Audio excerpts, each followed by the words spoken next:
I'm working on this show, interviewing people, because you're always interviewing me, and I switched the role in interviewing people.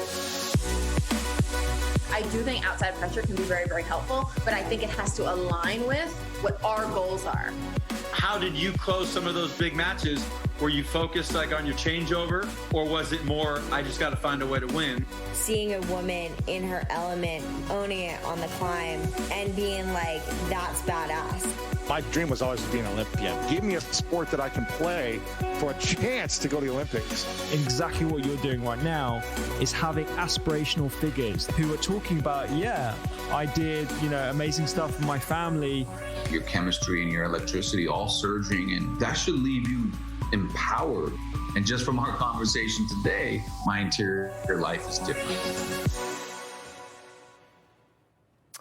Think about it. We love having Victoria Azarenka, two-time Grand Slam champion, part of the Tennis Channel family, and getting stories from folks outside the tennis world to just get a greater grasp of how to become successful. Well, we hear so much in Vika Azarenka, her perspective, what she's learned, what she's gone through, and how that translates to her tennis. She's already a multiple Grand Slam champion, but making her way back, she was a tremendous story. And it's been interesting to kind of get inside her mind to see those clips of how that can correlate to other disciplines, other sports, and to hear those conversations between people who are excelling in their fields. Listen, I'm all about doing everything you can to try to grow, evolve, and become your best self. And a huge part of that is perspective.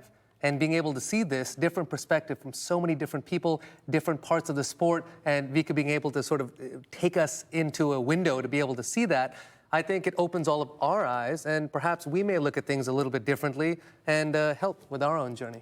Yeah, she has such a great perspective to be asking these questions. The latest episode of Think About It, you can find it on tennis.com, tennischannel.com, all the social media platforms. Right now is with rock climbing superstar Sasha DeJulian. Well, she was supposed to play Victoria Azarenka, Yulia Putintseva. That obviously didn't happen today because the Melbourne Summer Series has been shut down for the day because of COVID. Now, how does that affect her preparation? Well, she was one of those players in hard quarantine. And so I think for those players, it's been especially difficult because right when they kind of get out of, being in quarantine, they're able to practice. They think they can get some matches and just get a rhythm. They're back in their rooms and uncertain about what the future's going to hold. So I think for Azarenka, she's got the best mentality to deal with it. We heard Jim talk about the mental side of it. Yeah. I think that's going to be the most important aspect, apart from the physical challenges. But it's just staying in a positive place. It's taking it as it comes, and she's been one of the best at doing that in the last couple of years.